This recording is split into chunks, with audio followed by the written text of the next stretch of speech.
Okay, so what is a hip replacement? Basically, a metal stem will go in the femur, and to that metal stem, a ball is attached. A metal cup goes into the socket, and then a liner will be put into the cup. Both have a porous surface that the bone will grow into, and the action is all where the ball and the liner come together.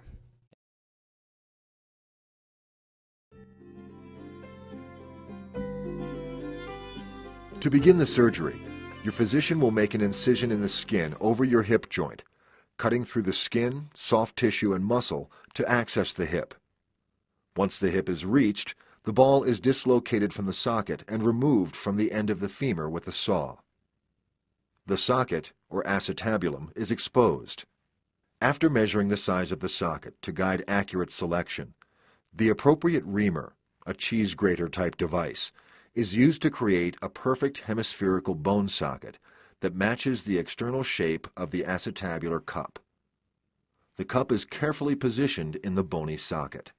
This cup is held in place using a number of methods depending upon surgeon preference and your bone quality. These methods may include bone cement to hold the cup in place. Most cups are designed to allow bone to grow into the metal surface to hold the cup in place. These cups have a roughened or specially prepared surface, which is designed to allow ingrowth of bone into the metal itself. This type of fixation may be augmented by screws to help fix the cup in place while bone growth takes place.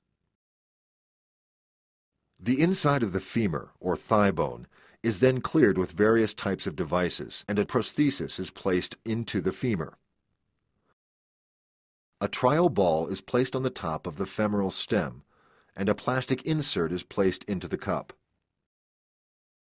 The hip joint is then articulated by placing the ball in the artificial socket. The hip is evaluated for the type and amount of motion it has and the stability of the joint. That is, the inability of the ball to dislocate from the socket easily. Once the appropriate combination has been found, the ball is then placed onto the femoral stem and the final insert is placed into the cup. The leg is evaluated again for stability and mobility and leg length equality. Throughout the operation, numerous measurements and operative considerations are taken to equalize leg lengths. However, the primary goal is to achieve a stable, non-dislocating hip. Prior to final assembly of the total hip, leg lengths are again evaluated. The new implants will replicate your hip joint.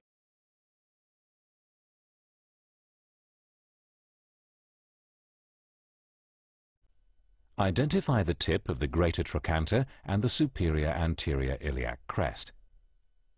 Draw a line from the midpoint between the tip of the greater trochanter and the tuberculum innominatum to the antero-superior iliac crest. Define the initial incision. This runs from the border of the trochanter and extends approximately 6 to 8 centimeters along the guideline. It will mark a plane that defines the femoral neck axis. Make an initial skin incision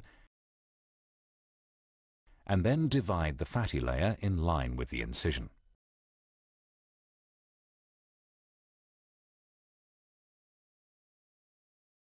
Lift the skin and undermine the fatty layer to create a mobile window sufficient to expose the capsule, but not so extensive as to risk necroses of subcutaneous tissue. The femoral cutaneous nerve is ventral to and well away from the exposure.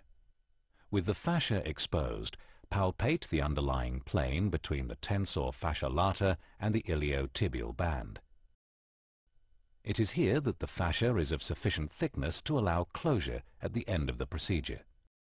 Incise the fascia approximately 2 to 5 millimeters medial to the underlying border of fascia lata, following the direction of skin incision.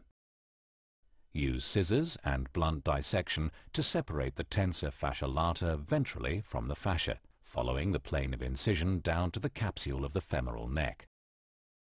Insert a straight Hohmann retractor between the tensor fascia lata and the sartorius muscle, with the tip coming to rest on the femoral neck at the bottom of the greater trochanter. Retract the tensor laterally together with the abductor minimus and medius muscles. Use a second retractor on the femoral calcar to retract the sartorius and rectus muscles ventrally. This will expose the capsule over the femoral neck. Make a T-shaped capsular incision inferior to superior and along the border of the greater trochanter.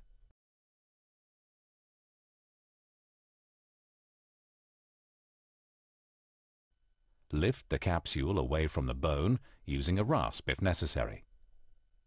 Suture and reflect both flaps ready for reattachment.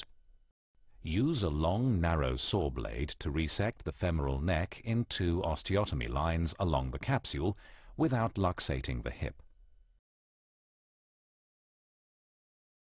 After completing the osteotomy, a chisel is used to flip the femoral neck toward the front. This will allow a corkscrew to be introduced into the femoral head.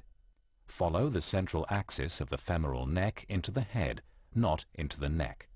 Turn the corkscrew several times and remove the femoral head. Once the head has been resected and extracted from the wound, turn to the acetabulum and remove any remaining labrum. Put a third double bent retractor beneath the femur and move the femur distally to provide good visualization for acetabular and femoral reaming. Using the smallest reamer attached to the 45-degree driver introduced perpendicular to the table, ream the acetabulum, holding close to the transverse ligament. Once the acetabulum has been deepened to the level determined during preoperative templating, the reamer size is sequentially increased in 1 to 2 mm increments. Reaming stops when the socket has become a true hemisphere and when the reamer makes contact with the anterior and posterior walls of the acetabulum. Following preparation of the acetabulum, a trial shell 1 to 2 mm larger in diameter than the last reamer is attached to the threaded connector of the acetabular inserter. The trial is introduced to the acetabulum. Appropriate trial shell orientation can be verified with external alignment guides, in addition to natural landmarks such as the transverse ligament. The trial is used to assess the coverage of the acetabular component and to gauge the seating depth of the actual cup. The definitive acetabular shell is attached to the threaded connector of the acetabular inserter. The shell is introduced into the acetabulum and impacted in place. Remove all soft tissue from the face of the shell so as not to impede liner seating. Prior to inserting the final acetabular liner, thoroughly irrigate and clean the shell. Select the correct sized liner inserter head and attach it to the acetabular inserter. Final impaction into the shell is completed using the acetabular inserter and the correct sized liner inserter head. The leg is then flexed, abducted, externally rotated and placed in a bag. A spoon-shaped curette is used to open up the femoral cavity. It is brought in line with the lateral cortex to determine the natural axis of the femoral stem. It is important to note that the broaches should be in neutral alignment when parallel to the table. The lower leg should be parallel to the table in order to accurately define a 0-degree alignment. The cori femoral component is usually inserted with approximately 6 to 8 degrees of antiversion. Beginning with the smallest broach attached to the broach handle, the medullary cavity is progressively enlarged until the level of the neck resection is reached. The depth of the implant, established during femoral planning, is measured in relation to the greater trochanter using a needle to find the exact height of the greater trochanter. Broaching should continue until complete stability is achieved. The size of each broach matches the corresponding implant without HA coating. The definitive stem is the same size as the last broach used. The implant is introduced and impacted into the canal using the femoral component impactor and aligned in the central axis of the femur to the level of the HA coating. Place the appropriate femoral head onto the taper, reduce the hip, and perform a final stability check. The capsule is adducted using the initial holding sutures and closed with 3 single stitches. The fascia tractus iliotibialis is closed using several stitches. No muscle has been cut or divided. The visualization of the joint is excellent, and the implants have been accurately positioned and aligned to restore joint stability with a full range of motion through an incision of only 6 to 8 centimeters.